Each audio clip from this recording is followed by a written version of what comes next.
And welcome back to my channel, Simply Michelle. Happy to have you. Yes, I have been working on my watch hours. So today we'll be having a live, listening to story time and encouragement after which. So remember to listen, to like, and to share and subscribe if this is your first time. All right, thank you.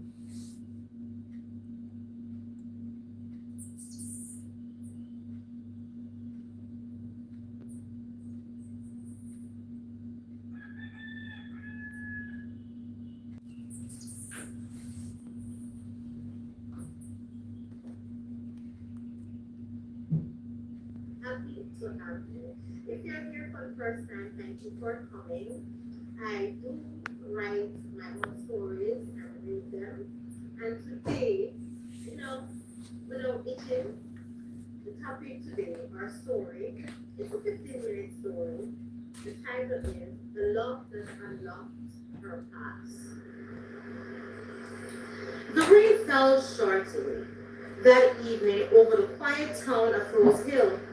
The street glittered under the amber glow of streetlights, and in the small corner cafe, a young woman named Alina sat by the window. She came there often, not because she loved the coffee, but because it was the only place she felt and seen, even in her silence. Alina had grown up in foster care. She had no memory of her mother, only a faded photograph of a woman smiling by a river, and the back of it written in blue ink, where were the words, "For my sunshine, until we meet again." She used to stare at that photo at night and wonder, who was she? Why did she leave? But the life had taught Alina to stop asking questions that hurt until that night. The meeting. He came in with the rain, tall, quiet, with a warmth that felt like morning light breaking through fog. His name was Evan. He was new in town, a traveler that rides, passing through, curious about forgotten places and untold stories. They talk by accident, a spilled cup of coffee, a soft apology, a shared laugh. But it wasn't the laughter that caught him, it was her eyes, carrying both strength and sorrow, like she'd seen the storm but never found the rain or the rainbow. Days turned into weeks, and what began as a small conversation over coffee turned into long walks, late night talks, and the comfort of understanding. Then one night, as the rain returned, Alina opened up. "I don't know who I am, Evan. I don't know where I come from. My mother disappeared when I was 2. All I have is this photo. I don't even know if she's alive." Evan looked at the picture quietly. He noticed something strange. The background wasn't just a riverbank. It was the Willow Bend Bridge, a place famous for old legend, where woman once vanished without trace 25 years ago. The night, something shifted. For Evan, this wasn't just Elena's pain anymore, it became his mission. The investigation over the next few weeks even began to ask questions about and around town. He spoke to the old librarian, the retired detective, and even the florist who had been around for decades. Piece by piece, a puzzle began to form. he learned that years ago, a woman named Mirelle Grace, young, vibrant, and full of dreams, had been reported missing near Willowbine. The only thing left behind was a child's blanket marked with the name A. Grace. Welcome, my dear sister. Alina Grace. Evan's heart raced. Could it be her? But the story got darker. Muriel hadn't just vanished. She was running from someone, a man she had trusted, who had wanted her silence after uncovering secrets of corruption in a family business, secrets that could destroy lives. And that man was alive. The confrontation. Evan tried to tell Elena, but before he could, strange things began happening. A car following her from home, a note slipped under the door. Stop digging into the past. Quote. End of quote. I tried, and she was flabbergasted, even terrified. But it also awakened something fierce inside her. She refused to live in fear anymore. With Evan by her side, she went back to Willow Bend, the bridge, the place her mother had last been seen. There beneath the river arch, they found a hidden compartment. Ooh, a small rusted tin box. Inside were letters written to her, letters her mother had written but never sent. The last one read, and I quote, "If you ever find this, my sunshine, know that I never left you.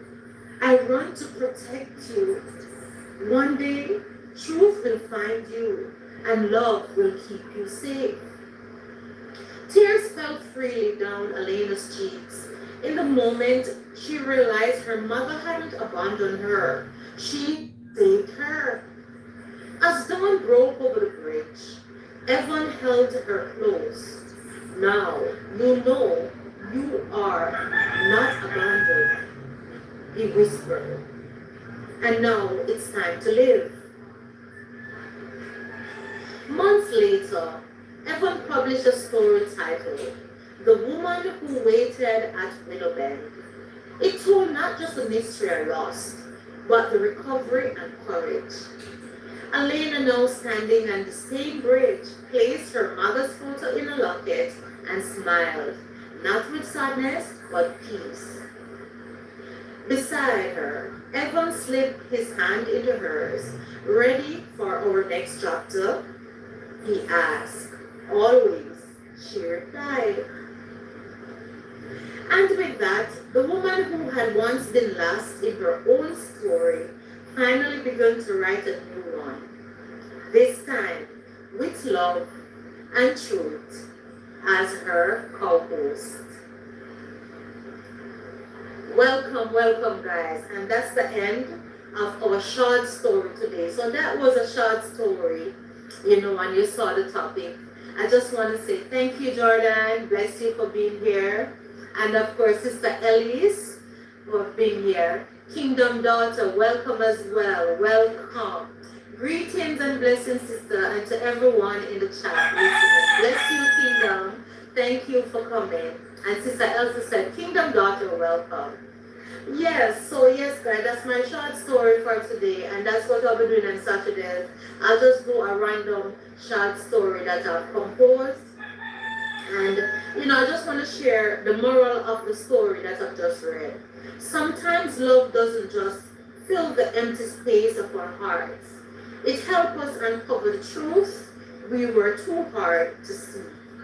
Elena's story reminds us that healing often begins when someone cares enough to look deeper, and that real love doesn't just comfort, it redeems. And that's the moral of the story today. I want to thank you all for being here. And tell me, what do you think about the story? You know, there you have a young woman for all her life, over 20 years. She have believed that, you know, she was abandoned, end up, you know, in the orphanage and all of that, foster care. And she thought that nobody cared, you know, and, you know, her mother left her. But her mother did left her to save her life, you know? And sometimes in life, we may not, don't be so quick to believe the worst because we don't see the full and know the full story. Never be so quick to just accept face value of what the worst is. It behoves us to probe a little deeper until you get your answers. And then you may be surprised to see that it was really nothing like you have thought. And you could have spared yourself the heartache, you know, and all of that. So you can let me know, what do you think about the story, you know, Alina and Evan. You know, he was just a traveler, a journalist who seek stories that are interesting and so on. And here he found one, and that story also led him to this young lady, even who he find companionship in. Yeah, so that's the synopsis for today. Sister Elise said, nice story. Thank you, Sister Elise. Appreciate it. Yeah, so you know, it turns out that the mother had to run because she also had trust someone who she found out a dangerous secret about that someone that have also put her life in danger. So in order to save her child, she had to run for the hills. But what I appreciate is that what are the odds that there's a secret compartment under the bridge with the answer, the hidden letter, you know. And sometimes it do takes an interesting mind, you know, a creative mind to find these clues. And so that's after Evan, you know. So yeah, I think it was a really good, interesting story. So this will be the beginning of our Saturday short but interesting stories. It doesn't really need an episode or continuation. So that is what is happening. And so far, happy Saturday to everyone. All of you that are here, I appreciate your company. Company. Yes. So yeah, that's the moral of the story. And even to the mere point that, you know, can you imagine, you know, as a child dying, going to your grave with a heartache. You don't know who your parents are.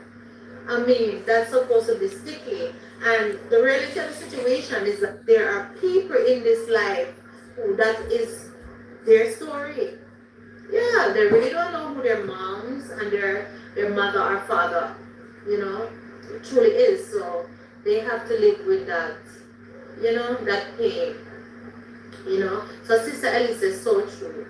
But the good thing is that you do have true life angels, not spiritual beings, physical people who, you know, they also get lime and turn it in lemonade, wherein they're maybe not able to have children, or maybe they have children, weren't able to have any more. So the Lord give them that capacity to love others as their own. So yeah, some of the children who are less fortunate in this situation or end up being adopted by these persons. And they're not all bad. You do have persons who love and cherish some of these abandoned kids as their very own. And they grow up feeling loved and appreciated and lack nothing also, and contribute positively to society. So though this is a fiction, it's a story, you know, there are true life stories out there where people can relate. You know, but it's just that a lot of person doesn't get that true happy ending wherein it is investigated and they discover who their real bloodline is, you know. But it doesn't make them any worse or any better than we are, who know who our parents are. So if you're just coming in, thank you for coming. Thank you for the thumbs up. You are just coming in. You can go back after I listened, go to the beginning, listening to the story that was just read. It's just a short story, but I think it's impactful. So you can go back and listen it as well. So you can even get a better understanding of what we're talking about. So the topic of the story is, like I said before, the love that unlocked the past. And sometimes, we meet people for different reasons. Sometimes it doesn't turn out to be a love interest like that, but it turned out to be nevertheless profitable. Welcome, black people are the chosen one of God. Simply Michelle. Good evening and happy blessings to you. Thank you as well, Ezekiel, my friend, black people. Thank you for coming in. Thank you for the thumbs up. Yes, I appreciate you guys. So, yeah, if you're just coming in, you can go back and it's a short story. And don't be afraid to leave your comments under the video. Yeah, so that's it. Really appreciate you coming in. Love and appreciate every one of you. It's just a short story. This is the way we'll be going now on a Saturday when, unless something happen like may never be another hurricane or anything like that. God forbid we can manage no more of that. But unless something come up behind, behind my control, I may just replay a video or something, but we'll be doing short stories. And of course, it will do have a significant meaning, something that can maybe encourage or we can relate back to or know someone we can relate to. So that's what is happening this Saturday. And I just want to say, guys, that where there's life, there is truly hope, as the story shows. And for those who are coming in, as I was saying before, don't be so quick to believe the worst. Even though it may seem like that is your situation, you can probe a little deeper to find out the truth behind it, especially when you're in doubt. Because I really don't believe that things happen to people by chance. I think we're all linked. We're all linked in some way, shape, and form because the author of our true life story is the true and living God, and He links us for different reasons. Sometimes it's benefit to us, benefit to the next person. Sometimes no, it's of no benefit to us, but it's still a part of God's plan because we are a part of His blueprint. Yeah. So the moral of the story is keep a chin up too. Don't be so quick to succumb to what the negative is showing you to be your reality. Bear in mind that God have the final say and you can always spin it around for your good. As it is said, every disappointment worketh for good to them that love God. So yes, spin it right round. And as Jamaicans will say, when life gives you lime, you make lemonade. Yeah, that's basically what it is. And just like Alina, yeah, and Sister Elsie said, Amen, sis. Yeah. What if Elena did just keep her mouth blocked? She met this person she think coincidentally at the coffee shop, right? And by a mere accident of spilling something or whatever, there becomes an opener. What if she was nasty about it and you lose out on the opportunity? You understand? Of accomplish the very end result of her finding out the truth about her parents.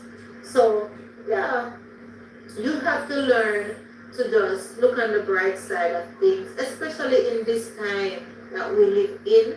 Because we're living in a time, I really think we're living in a time of deception, where you can really take nothing by face value, really, but to dig and probe a little deeper.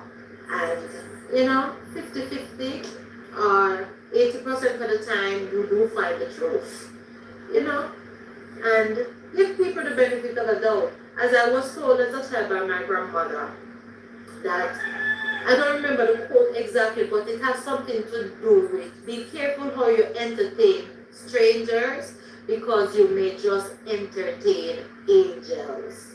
And what is that saying is that you're meeting somebody for the first time, Be careful how you treat them. Because that person may be your bridge to cross over a rocky, you know, or a troublesome situation. That person may be the link or your answer to something. So that's why it pays to be polite, you know. I know we still have to be careful, but it pays to be polite, to be a decent person, just to be a decent humanitarian to someone in time like this. So, yes, I'm going for, the whole thing we're in nowadays, just to try have that positive vibes because there is so much negative around us these days to really throw us off, our aura. So yeah, that's what I'm aiming for, being positive because trust me, right now you don't have a thing, do a thing for negative land in your life.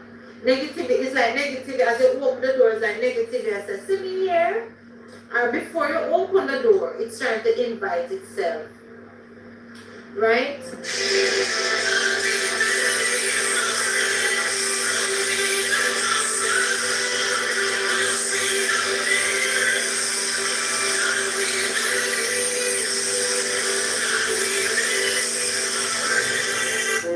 Yes, so I have to decline. Anyway, we have come to the end of the story. I'm going to rush. I want to answer him because it's not enough for me to decline him. So, love you, appreciate you all. Thank you for listening to the story. You can leave your comment under the video after it is posted and also share it with someone. And this is the way as we are going forward. Love and appreciate you all for coming in. And continue to bless and keep you all. Bless you, Sister Elsie. Sister Elsie, you're welcome. Sis, blessing. All right, bye bye for now. I'm trying to go before he calls back. All right, love and appreciate you guys. Bye bye.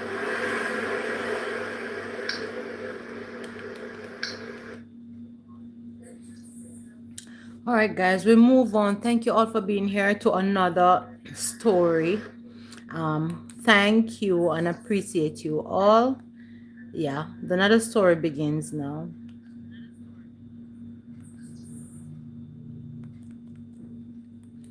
I mean, these are short story, but Welcome, welcome. Welcome back to my written by channel, myself, of Simply course. Michelle, and happy to have you. Yes, so you have seen the topic for today's short story. Welcome, welcome. And if you're here for the first time, watch and also comment and subscribe. So the topic of the story, as you have seen today, is a short story of faith, healing, and new beginning. The topic is the light he never saw. And these stories, they are composed by myself, and I hope that this one will minister and encourage your heart. So let's get right into it. Mikhail Rowe had learned early in life that silence was never safer than truth. Growing up, he had been that boy in Miss Thomas' primary school class who sat at the far back desk, always with his head down, always writing in the margins of old exercise books. No one understood him. No one tried. Life had given him reasons not to speak, loss he could not untangle, disappointments he had swallowed, and a loneliness so deep it had become familiar, almost comfortable. He had believed in God. No, he hadn't believed in God. He didn't believe in joy as well. His father left when he was 9. His mother, overwhelmed, drifted emotionally until she drifted physically too. By 16 years old, Mikhail left and felt like a shadow moving through the world. Brilliant, quiet, efficient, yet empty. And like I said before, he didn't believe in God. He didn't believe in joy. And he certainly didn't believe in people. When he turned 25, nothing much had changed. He worked a small job at a hardware store, went home, stayed inside, repeating. He convinced himself it was enough. At least nothing hurt if you didn't expect anything. So he thought. A familiar voice after 10 years. It happened on a Thursday afternoon, so ordinary a day that God must have chosen it on purpose. Mikhail was in the corner alley aisle stocking paint cans when he heard a bright, musical voice behind him. Excuse me, sorry, are you Mikhail? He turned slowly. A young woman stood before him, sunlight spilling across her face like she carried a piece of morning with her. Curly hair pulled up, a soft smile, kind eyes, full of recognition. She laughed lightly. You don't remember me, do you? I am Stephanie. Stephanie Grant from Miss Thomas' class. She leaned forward a little. The guy that didn't talk to anyone was always so brilliant, she reminded him. Something shifted in his chest. Steph, he remembered a girl with ribbons in her hair who always raised her hand, in class, always encouraged others, always told him goodbye, even when he never responded. She had left town suddenly after she graduated sixth grade. He never knew why. You migrated, he finally murmured. Yes, she nodded. My family moved away, but I just moved back last month to stay with my grandfather. Her eyes brightened. He passed through the little white church on the hill, Bethel Hope Chapel. Mikhail stiffened. Church, not for him. But she didn't preach. She didn't push. Instead, she smiled. And the way sunlight rests gentle and quiet water. Wow, Mikhail, I can't believe it's really you, she smiled. Friendship he didn't know he needed.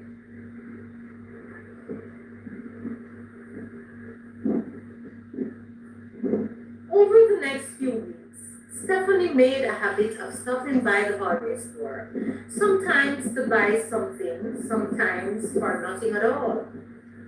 What surprised Mikhail most was her consistency, her warmth, her interest in the stories he never planned to share.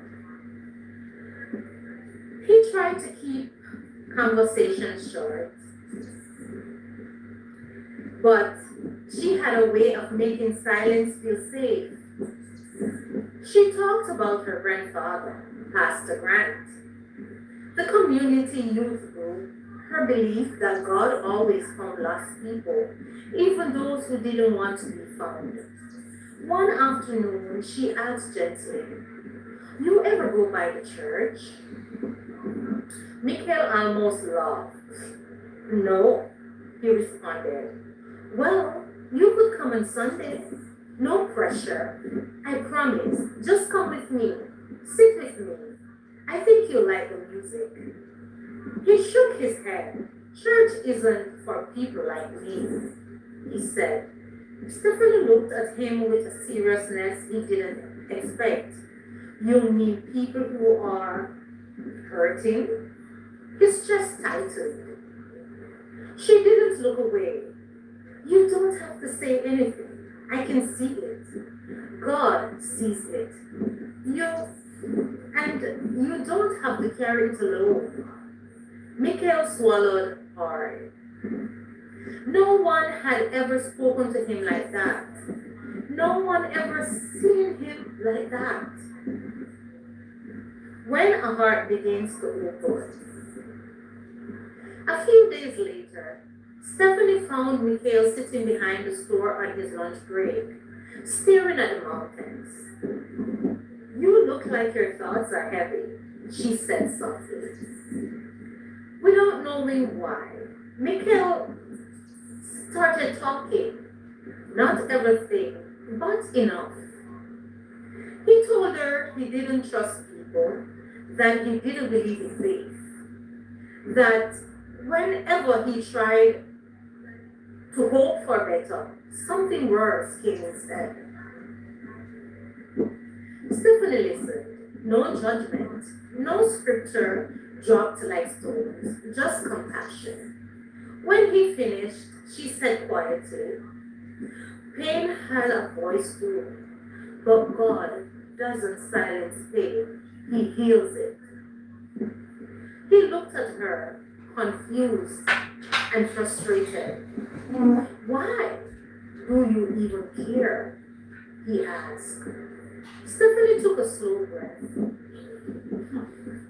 Because I know what it's like to feel lost. And because God put people in our path for a reason. You were never invisible, Mikhail. Not to him. Her words sought in air like a challenge, soft, but unignorable. For the first time, something inside Mikhail cracked, not broken, open.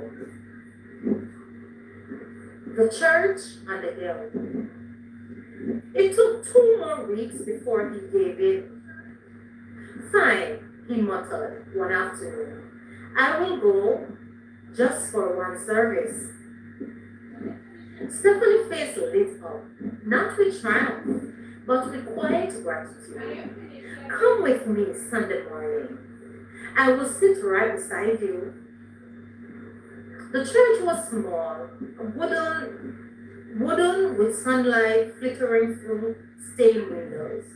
Pastor Grant greeted him with warmth that unsettled him, like he was glad Mikhail existed, not just attended.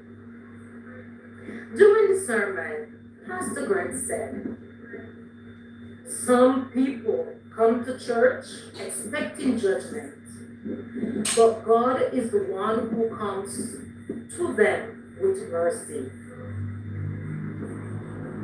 You don't have to fix your life to come to Him. You come to Him and He begins to fix your life, said Pastor Grant. Mikhail felt something in his chest tremble. Stephanie glanced at him, not pushing, not insisting, just a reassuring presence beside him. For the first time in his adult life, Mikhail wondered if God had been waiting for him. A heart that finally says yes. After service, they walked outside, sunlight hitting the hills softly. Mikhail stood slightly, his hands shaking a little. I felt something, he whispered. Stephanie nodded. That's the Holy Spirit, you know. He's calling you. I don't know what to do with that, said Mikhail. You don't have to know, she said gently. You just have to respond. Pastor Grant approached kindly. Son, if you want to pray, I'll pray with you. Mikhail hesitated. Ears of doubt buckled inside him. Ears of hurt. Years of believing he wasn't worth anything, not to people, not to God. But when he looked at Stephanie, he saw hope, not in her, but, through her, like she was pointing to something beyond herself. With a trembling breath, Mikhail nodded. They prayed under the almond tree beside the church. His words came out broken, but sincere. God, if you are real, if you really do see me, I am tired. I don't want to walk alone anymore. And in that moment, quiet, almost imperceptible, peace flooded him. Not loud, not dramatic, just real. He felt seen. He felt held. He felt loved. The beginning of life. Life didn't transform overnight, but Mikhail did. He began attending church regularly, reading scriptures, taking more smiling, sometimes healing gradually. Stephanie never took credit. She always said, "It's God who saves. I just showed you the road." Months passed, and Mikhail found himself standing outside the hardware store one evening, watching the sky glow soft orange. For the first time in his life, he whispered a prayer on his own. "Thank you for sending someone who didn't give up on me." From the road, Stephanie waved as she always do and walked toward church for a youth meeting. "Mikhail, you coming?" she asked. He smiled, genuine, unforced. "Yeah, I'm coming." And as he walked towards the church on the hill, he realized something. Darkness was no longer home, not when God had given him the courage to step into the light, not when hope had finally found him. And that is the story for today. And guys, this story showed how awesome God is. And just to give you a short synopsis, the story, it was really about a quiet young man named Theo. He grew up believing in nothing, not God, not people, as his life transformed when he unexpectedly reconnects with Stephanie, a vibrant Christian woman he knew from primary school. Though her compassion and the gentle guidance of her grandfather's church, Mikhail slowly steps out of his darkness and discovers faith, hope, and the peace he never believed he deserved. It's a story of healing, spiritual awakening, and the light God sends when we least expect it. And this just reminds me of how awesome God is. So, even in this life, you have people who are hurting and going through a lot. But I just want to remind those of you guys that have come across this video that brokenness is not permanent. With compassion, patience, God's love, even the hearts that have shut themselves away, can be restored and made whole again. Have you ever gone through a season where you felt like Mikhail, isolated or hopeless? What helped you through it? You can text under the video and share it. Do you believe God places specific people in our lives for specific moments? Why or why not? You can respond on the video during the comment section. And which part of Mikhail's transformation stood out to you the most and why? Also, Stephanie showed patience, compassion, and consistency. How important do you think these qualities are when trying to reach someone who's hurting? Leave your answer, like I said, in the comment section. What role does faith or community play in healing emotional wounds? Also, What would you say to someone who have lost hope or stopped believing, like Mikhail did for years? How can we become Stephanie to someone else, someone who leads with love and help others draw closer to God? So, today we walk through Mikhail's journey, a journey many people silently live every day, believe it or not.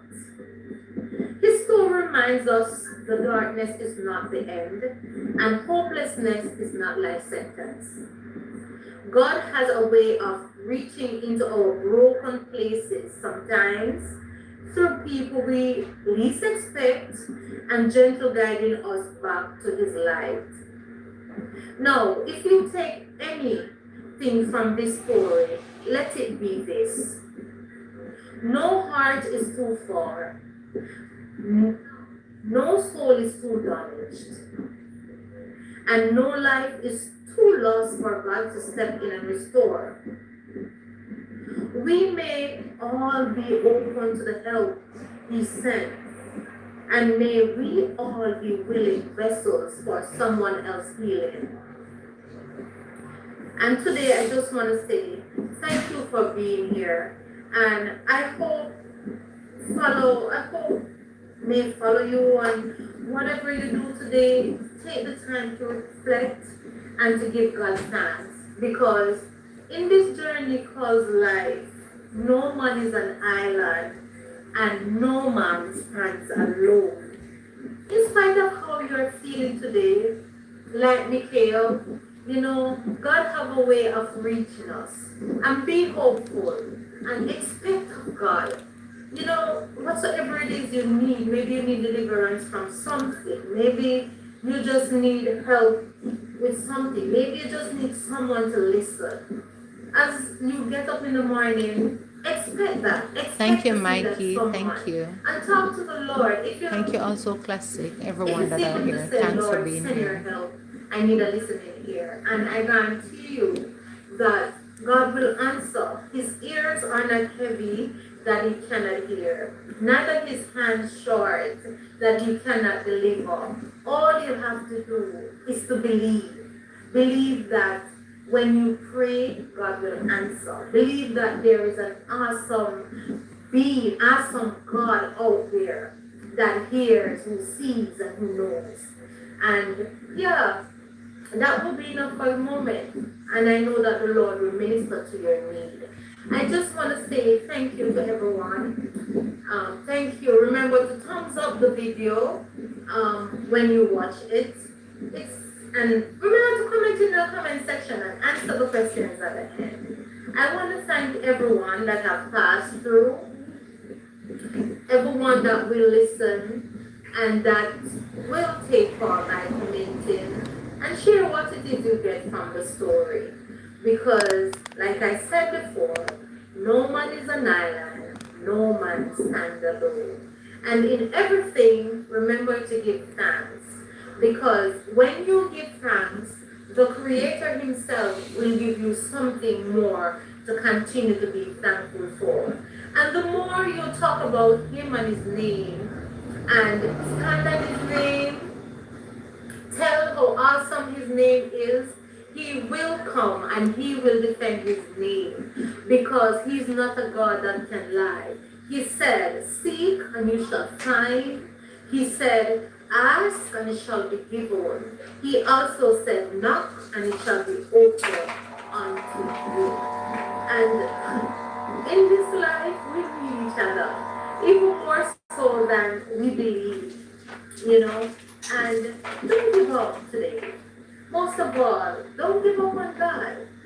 If you're a person who right now you feel like quitting, you feel like this is it, I'm throwing in the towel, nobody cares. Maybe you have been there for persons, and now that you're in need, it seems as if no one is there for you. Not your friends, not even your family members who you have helped. It's your time now that you need a helping hand, and everyone have turned their backs. I'm going to encourage you not to give up. But I will ask you to go on your knees one more time in prayer. Even if it's a situation wherein you feel like you cannot pray, or you may not be motivated to go down on them knees, wherever you are, in a quiet place, just say a word. If it's even to pray in your mind, tell it to the Creator. Before you throw in that towel, before you call it quits, one last time, just say to Him.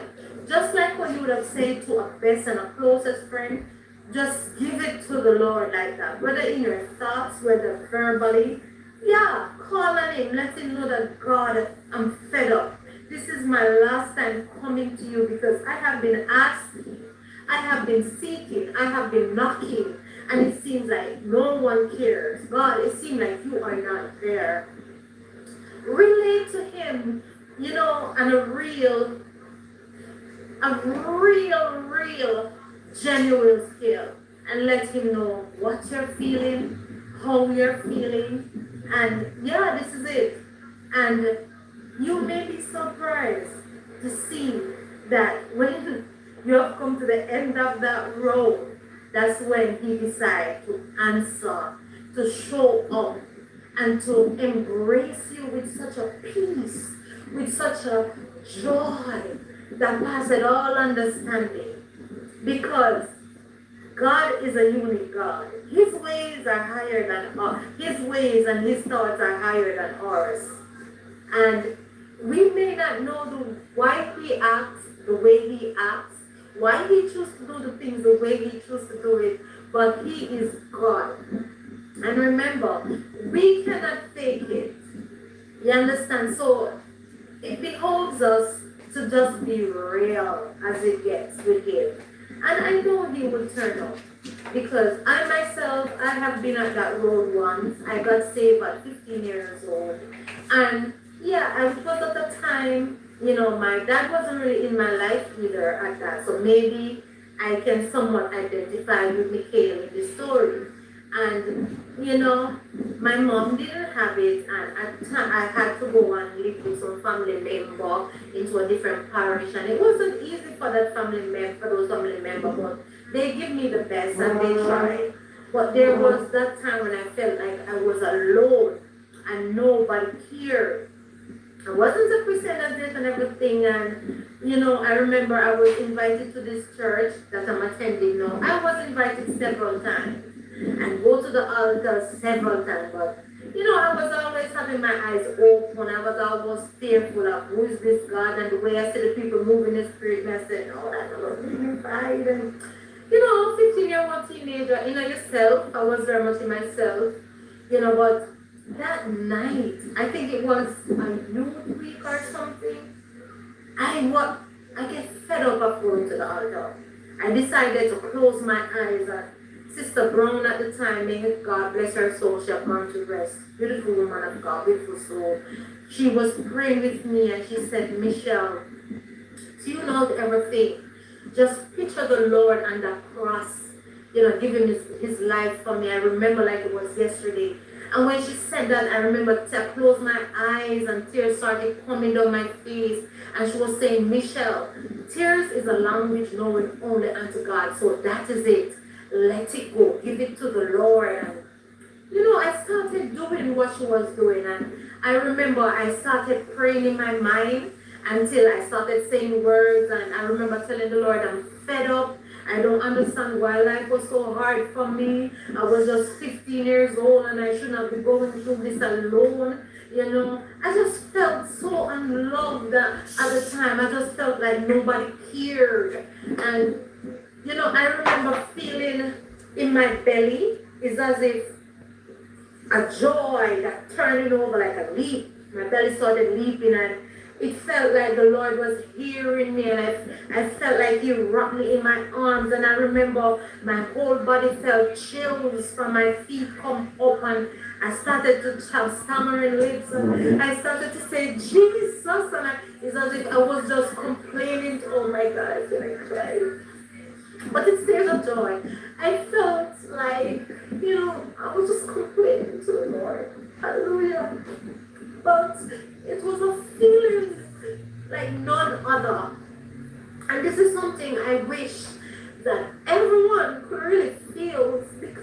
It's extraordinary. I felt safe. I felt secure. I felt love. I felt like somebody was finally listening. And that night, I remember it was as if I was fighting in the spirit. They could hold me. And I started to speak with stammering lips and this overwhelming joy. And I started to speak in another tongue. And it was just awesome. Oh, I'm a mess. But it's a good mess. It's just a memory of my experience. And I give God thanks because from that night, here I am. I remember praying the prayer when I got the Holy Spirit. I still didn't even decided that I wanted to get baptized because I didn't. I found this newness. But then a part of me was fearful because I didn't, my friends, they were jeering and said, if you decide to walk with the Lord, I'll give you 2 weeks. Even when I decided that I was going to baptize, I give me 2 weeks. Said, I'm giving you 2 weeks to backslide because you're not going to stay in church. You love your pants too much and you look tight up and, because I'm 15-year world. But guys, as I sit here today, I was never the same. I got conscious of my appearance and I just wanted to be more modern, more humble, more modest. And because people were telling me that I was going to backslide in 2 weeks, I started reading the Bible for myself. I prayed, I asked the Lord to give me the understanding of it, and I did get it. I started to love the Word of God. I remember I lived in Proverbs. Yeah, Proverbs chapter 3 and the New Testament. And that is where I build my confidence. And I asked the Lord, I said, keep me because I really cannot do this by myself. I couldn't do it by myself. So here I am today after 30 odd days, 30 odd years.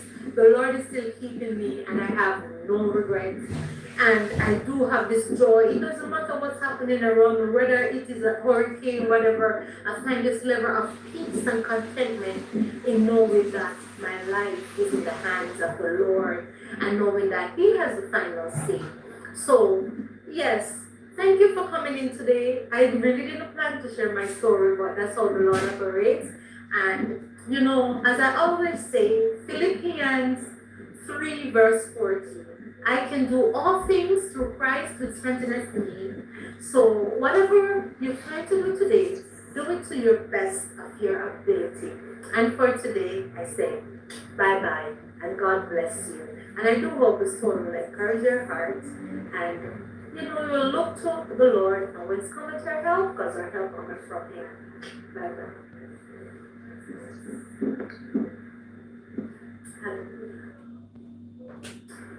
Hey guys, welcome back to my channel, Simply Michelle, and happy Saturday. Happy to have you. And today we'll be having our short story. Today is Saturday. So our short story or topic, you would have already seen it on the top. So it is said, the winter God remembered. And without itching, let's get right into the story. The cry of new beginning. Snow topped relentlessly against the hospital window. The night Alicia Grant gave birth. The world outside was white and cold, too cold for the storm raging inside her heart. She felt weak, floating somewhere between life and death. Her husband Marcus had passed only 2 months before in a construction accident. She had begged God not to let her die too. Not like this. Not tonight. But when the tiny baby cried on her chest, instead of joy, fear and resentment washed over her. This child was the last thing Marcus left behind. But also, the reason she had nearly died. The nurse whispered gently, "She's beautiful, Alicia." Alicia turned her face away because she didn't feel ready to love her, a decision no mother wants. Thank you, Classic. Thank you. Really do appreciate 2 days it. later, Okay, sis. See you social later. service visited her in the hospital room. You know, the state can take the baby, the woman explained softly. You are grieving, you are recovering, you have no income. It's an opinion. It felt like, no, it's not an opinion, really. It's an option. It felt like death all over again. Alicia stared at the baby, sleeping innocent, unaware of the broken nest she was born into.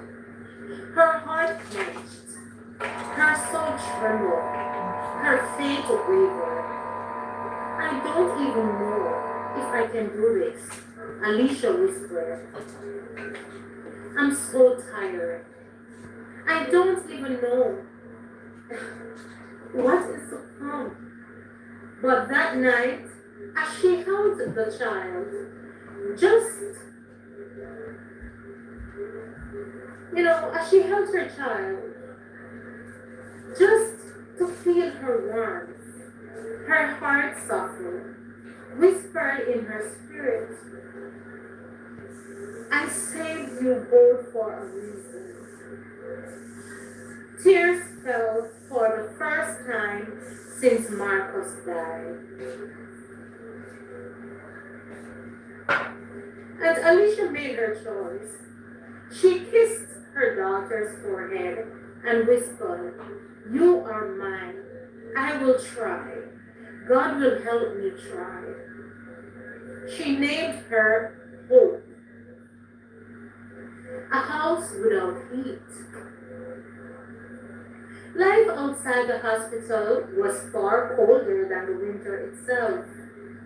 Alicia's warm, Alicia's small apartment had broken, even the heater is not working. Her electricity, her electricity flickered on and off. Her saving lasted only 2 weeks. The landlord didn't care. The world didn't pass for her grief.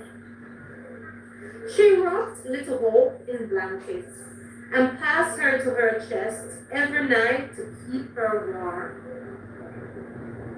Alicia whispered prayers in the darkness.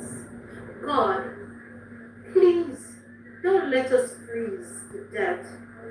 Please don't let her get sick. Please don't let me fail her. Hear my cry, O God. Her breath turned to fog inside her own home.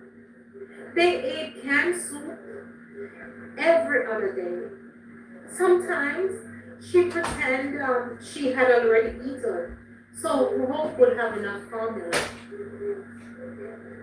But every morning she woke up and told herself, one more day, one more try, as she put each foot in front of each other, taking one step at a day, close to death.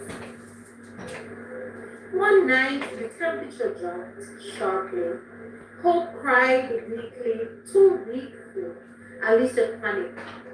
Her fingers were numb, her lips pale. She felt herself drifting. She wrapped Hope in a blanket she owned, then laid on the floor with the baby on her chest, using her own body as a shield from the cold. Alicia's tears froze and her cheeks. I am sorry, baby. I don't have anything left. Her voice cracked. God, if you're still with me, if you are still real, please, please send help. Alicia cried. Then everything went still, utter silence. Then the dark, a knock from heaven. A sudden pounding on the door broke the darkness. Hello? Is anyone inside? Alicia couldn't answer. The door opened, and warm light spilled in. A woman's knock, a woman, a woman's sharp voice cried out, Timothy, hurry, get the baby. Oh Lord, she's freezing. Arms lifted, Alicia.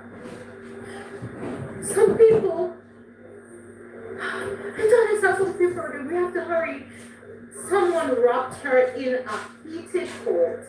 A baby cried a strong cry this time as the stranger held her close to her chest. The young woman, Grace, and her husband Anthony rushed them to their car. Those that were passerby on the street side was looking and wondering what was happening. The young woman, Grace, and her husband Anthony rushed them to their car immediately. Stay with us, Grace said firmly. You don't go another night like this. You won't, I promise. Alicia tried to speak, but only tears came. A house filled with warmth. Grace and Anthony lived in a modest but warm little home. The moment Alicia stepped inside, she inhaled a scent she hadn't smelled in months. Food, real food, warm food. Grace handed Alicia a bowl of hot stew, then took Hope into her arms, bouncing her gently. She's precious, Grace whispered. I suffered. How old is she? 2 weeks, Alicia replied weakly. Timothy wrapped blankets in the dryer and rocked Alicia and Hope carefully. You two are safe now, he said. Alicia, overwhelmed, broke down in Grace's arms. Why? Why would you help me, strangers? She said. I'm just a stranger. Grace smiled through her own tears because I asked God for a child, and maybe He wanted me to help one instead. A family formed by kindness.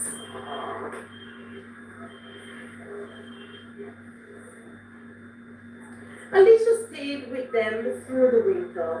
Grace and Timothy fell in love, not only with Hope, but with Alicia too.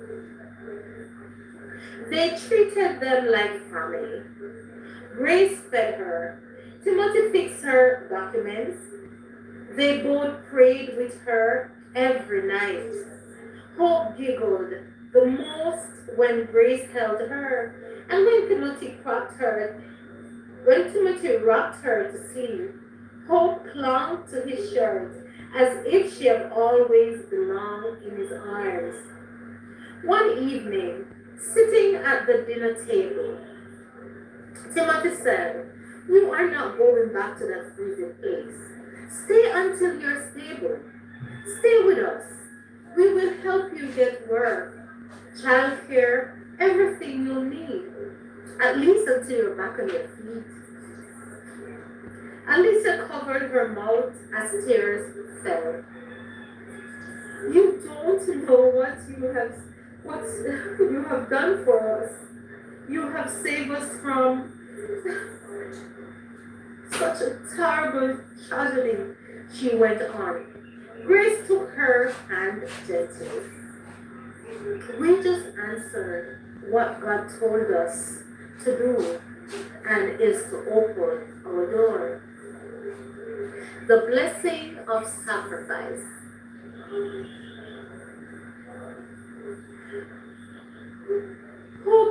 into a bright, oh sorry, the blessing of sacrifice.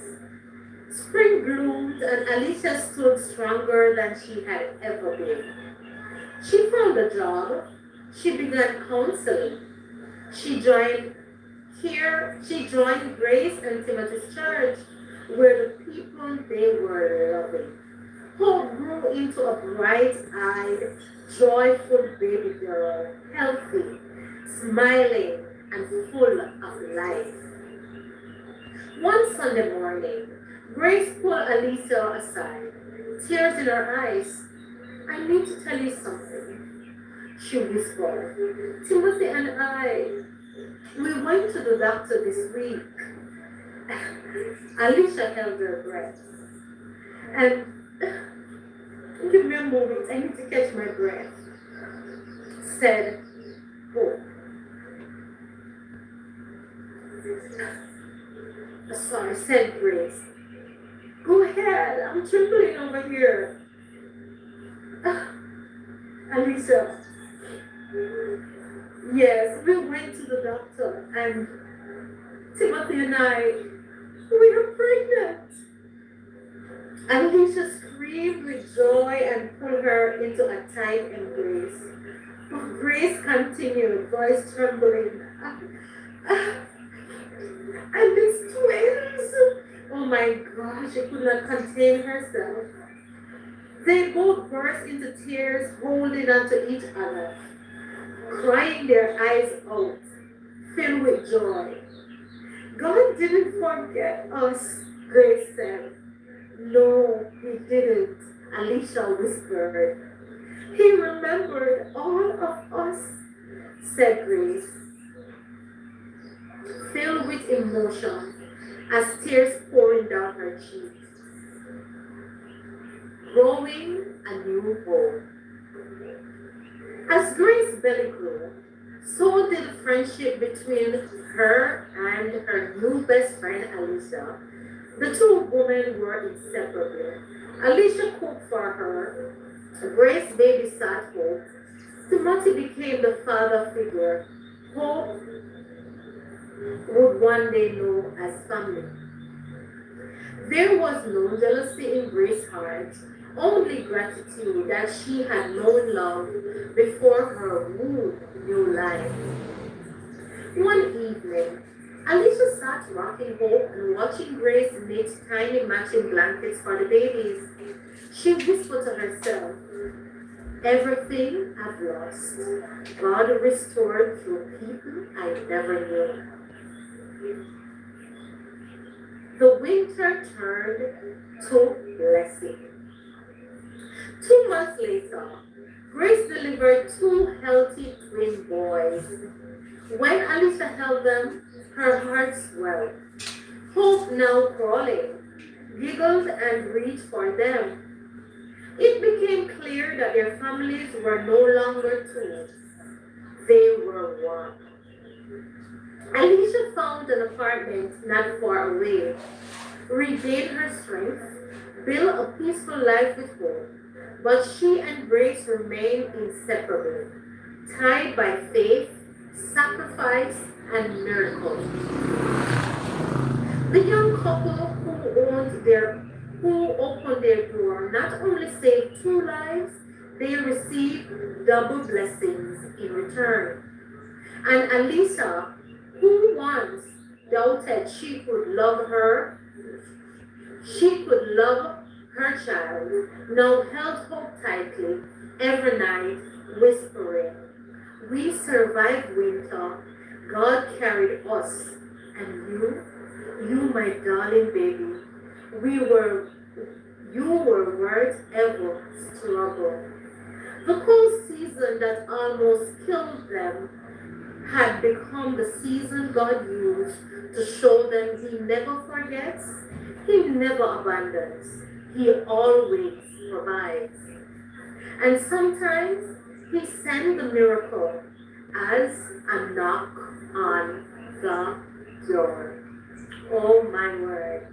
And that's the end of our story for today. What a beautiful story and a awesome God. He is indeed an awesome, awesome God. And you know this story, the winter, God remembered. And know that there may be someone out there who can identify, even now that it's winter, with this story, in the world where they face snow and, snowstorms and so on. I don't know what is their situation, but if your experience is not a good one, just keep hoping, keep trusting in God. Life can get really hard and brutal this time. So, this story follows with Alicia, grieving widow and new mother who almost give up, on her child, losing her husband, had nearly, a child that was dying.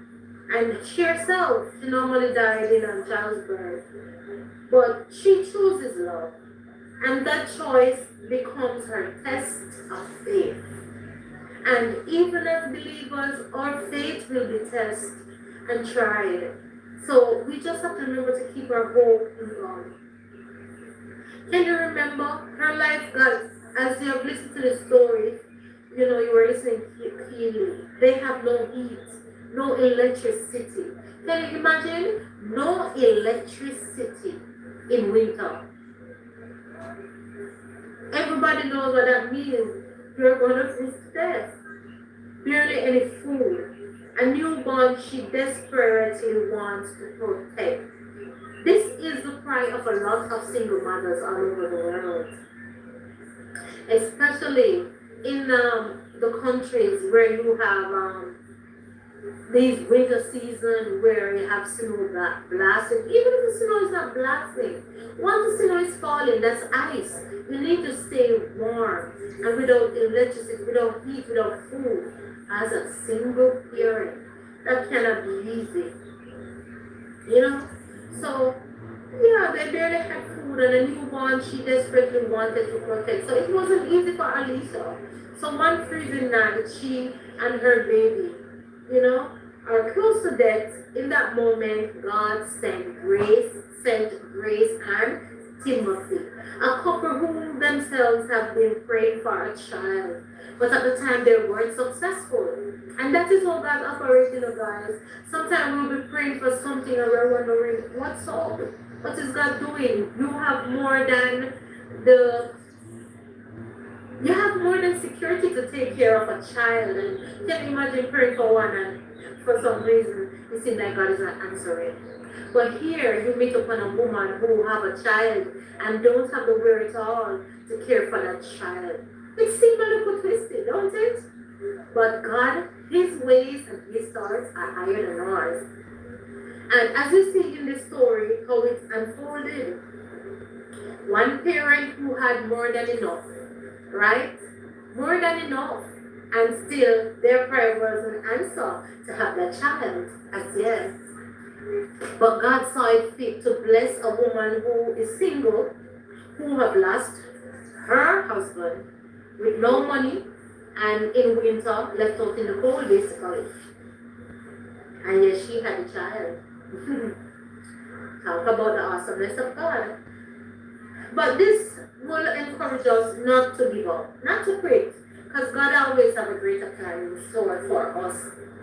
And as this story shows, and it encourages us, the kindness of the lovely couple. They take Alisa and her baby in, giving them warmth, giving them food, shelter, love, and family. The kindness of Timothy and Alisa, it's priceless. How many Timothy and Alice? No, how many Timothy and Grace are out there? There are many Alisas who are struggling, but how many Timothy and Grace are out there with helping hand who will open their doors? There are a lot of us who fall short in that area, you know. But God always have an answer, and He have a plan and an answer, a solution to the problem. So the kindness becomes the blessing that saved Alicia and Rose's life. And because God honors compassion, Grace, who struggled with infertility, is miraculously blessed with twins in the end. awesome God is? So this story shows one, God God uses people to answer prayers. Two, a single act of kindness can change multiple lives.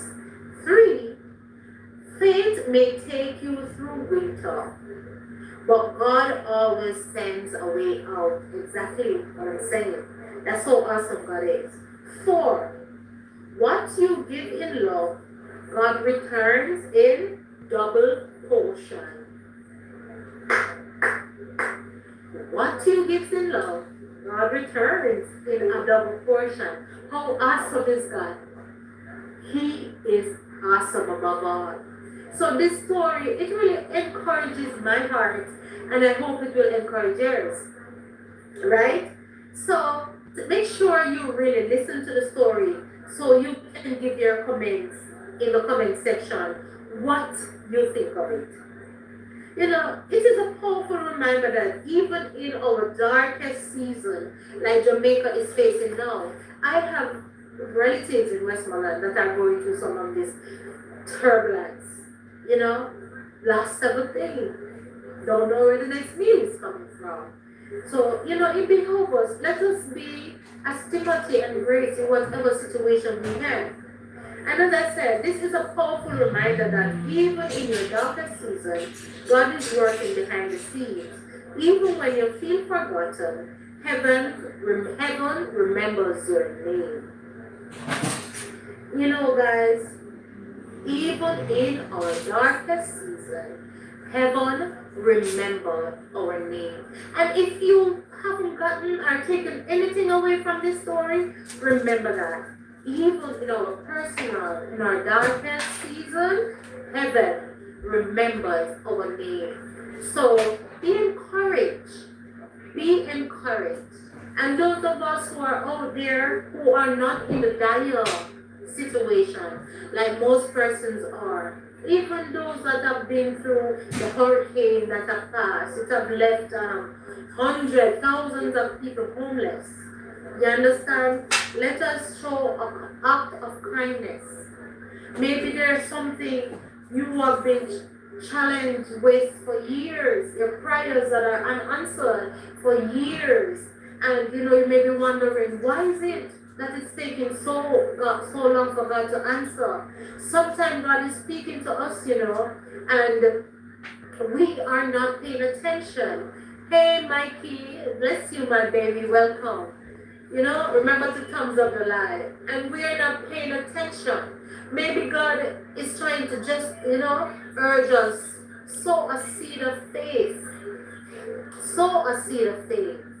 And, you know, hold Him, you know, accountable and see what the Lord will do. Help somebody else. You know, give to someone else. You know, give of your best, something that will take something from you. You know, something, I don't want to preach here, but many times in life, we give what it is we don't want. But you see, if we should start helping each other in a real way and give that which we ourselves, it takes something from us to give that sacrificial offering to somebody, maybe it's help, you know, maybe it's food, whatever, in whatever way God is speaking to you. Once you have done that and you have done it, it's a sacrificial thing that means something to you. You will see how much the Lord blesses you. And those unanswered prayer, you'll be surprised how the windows just open and things started to flow and your prayer and prayers will be answered. Because God is awesome. He's awesome. But for too long, we have too many persons who we give that which we don't want. We give that which it takes nothing from us to give it. But sacrificially, that's a whole different level, my friend. It's a whole different level if you start giving sacrificially. I've experienced it already. I remember when my husband, you know, it's not we're not well off like that, and we're going through a trying situation. Welcome, welcome, and he got $1,000, and he said, Mish, I'm going to sow this by faith. And I said, I want to pray, man. Obedience and also and by faith that we need this money. And he did. He gave it to the Lord. And after that, we were blessed tremendously. You understand? So sometimes you have to just go out, stand up in faith and prove God. Yeah, just prove him and you will see how much he honors your faith.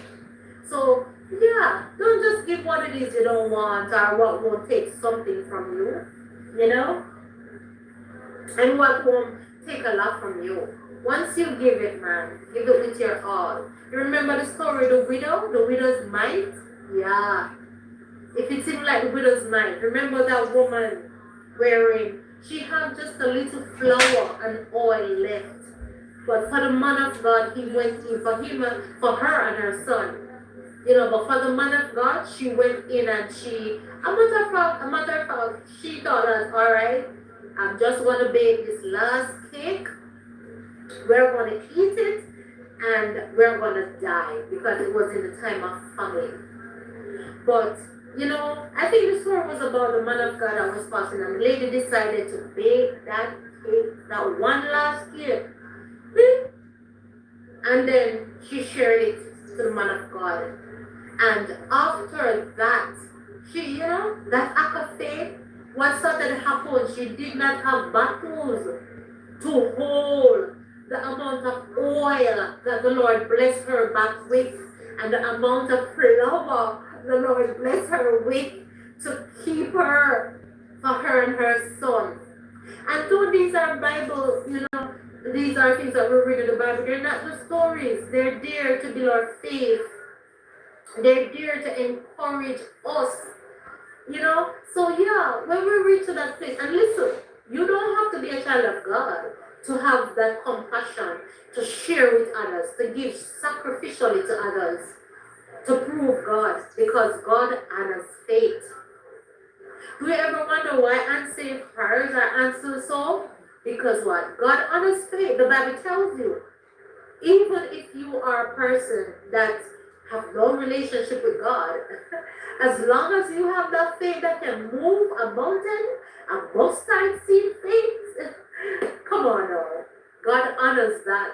That's why you see a lot of unbelievers, they are blessed tremendously.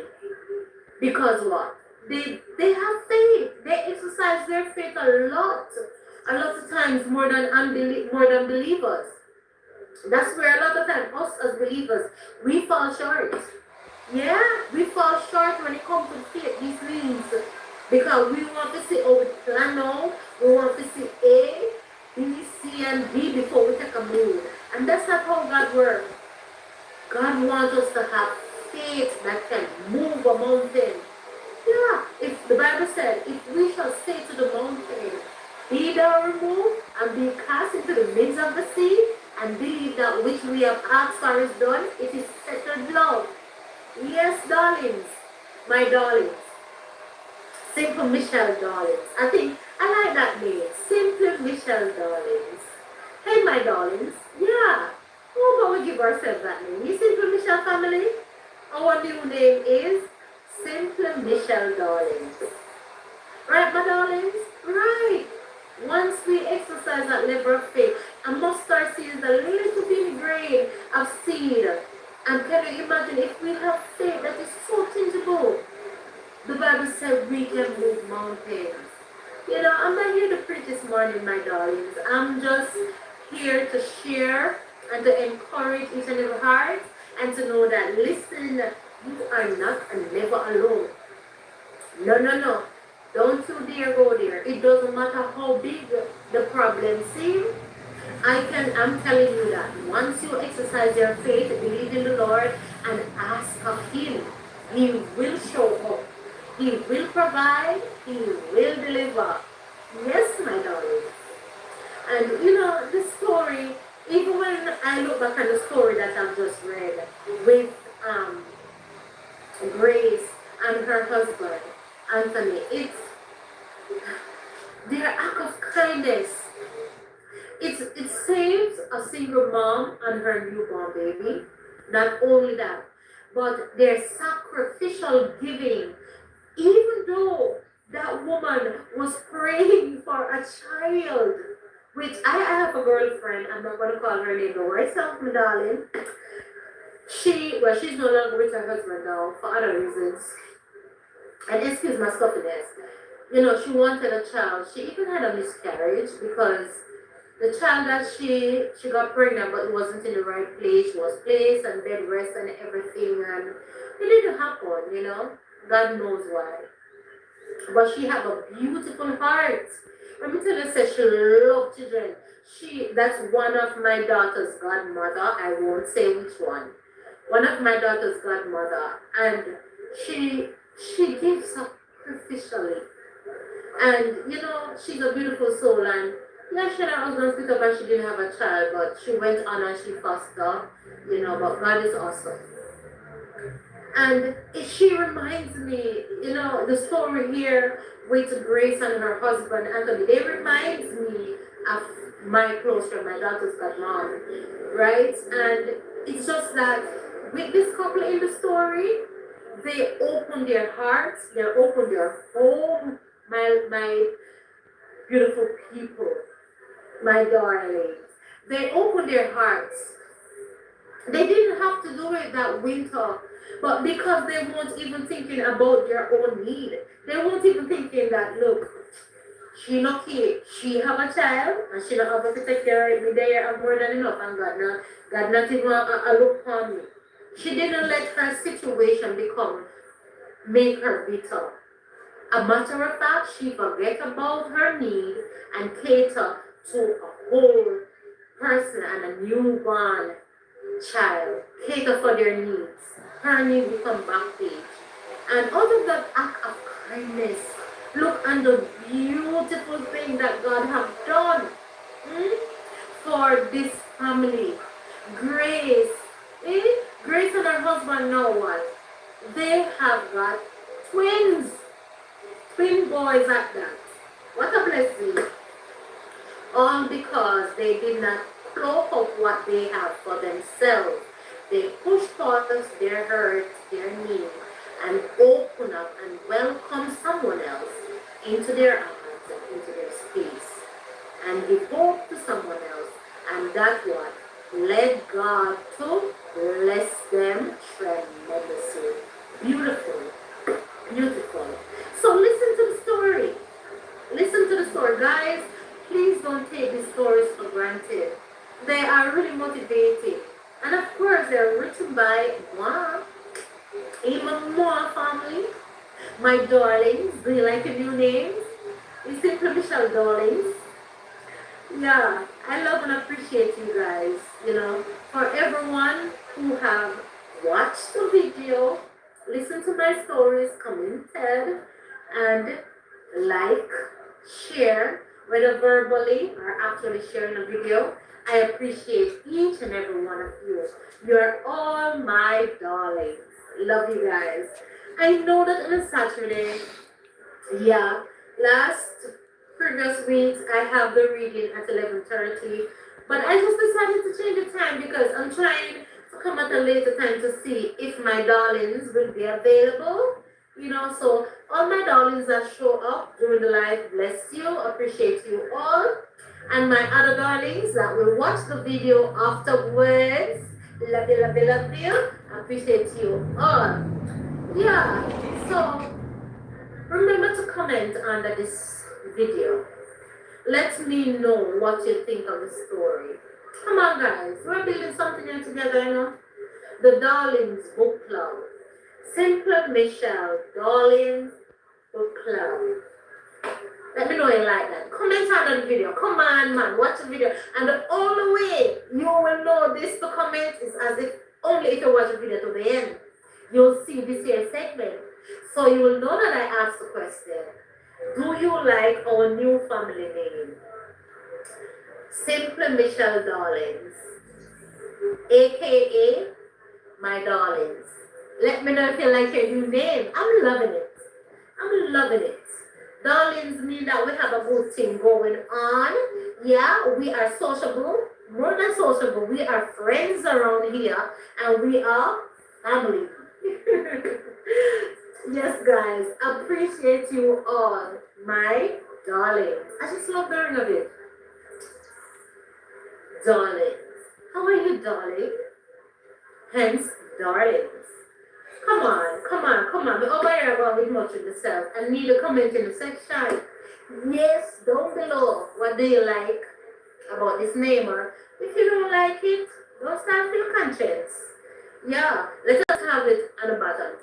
The more comments that I have said, yes, they like our new family name. Simply Michelle Darlings. That's the name we'll call each other. If you're for it, yeah, say yes, I like it. If you are not for it, say nah and put your suggestion. Once you dislike it, put your suggestion. Because I'm liking it. But nevertheless, this is about a family. This is about us. So I cannot be the only one liking it. Because to be honest, you are darlings. You are the ones that want to call darling. So yeah, you have a say in this one. So let me know. What do you like and dislike about the name? Yes, guys. So yeah, I am grateful. You know, we are not perfect, but we have to try. As they have a song say, each one win one to the Savior. And you really cannot win people, guys. How are you gonna win people until you minister to their needs? You can remember, can you imagine? Somebody's out in the cold, like Alicia, but you're gonna rush to tell them about Jesus. They're not gonna listen to them around you because their present need is one of a dire situation. So sometimes, as my grandmother would say, you have to catch the fish before you can scale it. Yeah. So upon that note, yeah, just touch somebody today. Touch somebody's heart. Touch somebody's heart. And yeah, you touch their hearts. People will forget what you say, but they will never forget how you made them feel. That's something, and it's a true saying. People will forget what you do say, but they will not forget how you made them feel. And up on that note, guys, one of my lovelies. Well, not I'm going to say subscriber, not subscriber. Church sister, one of my church mother. She's such a beautiful soul. She blessed us with East Indian. East Indian in November. Or what would you say? Mid-November. Where do you hear that? Hey! May I hear it? But God bless her and she shared with us. And I'm grateful. Yeah. I am grateful. This one is a little more, I don't know. Yeah, a little more right. Yeah. So, yeah. And there you go. She reaches out and blesses us. You know? So basically, we all have to pay this forward. From a bless you, bless somebody else. So, my darlings, yeah, look in my eye. Please comment down below. Let me know if you love your new name. The Simple Michelle Darlings, but aka my darlings. So when I'm talking and addressing you, it will be, hey darlings, how are you today? Right? So I'm gonna say bye now, my darlings. Thank you for coming in. Thank you for watching. Thank you for commenting.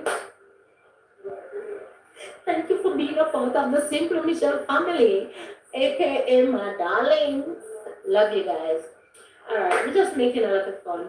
But we have close to the end of the video. Thank you for coming in. Remember to thumbs up before you leave. Yes, you are late. The story is over, but I'm still here. So make sure you go back and listen to the story from the beginning and let me know what you think about it. Yes. And that person will just come. Yeah. Watch it from the beginning.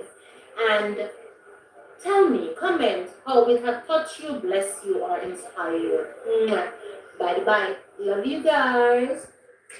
All right, so guys, thank you. Thank you for watching. Thank you for listening. Thank you for being here. We'll say bye for today and have a wonderful rest of the day. Happy Monday again. Bye bye. My darling.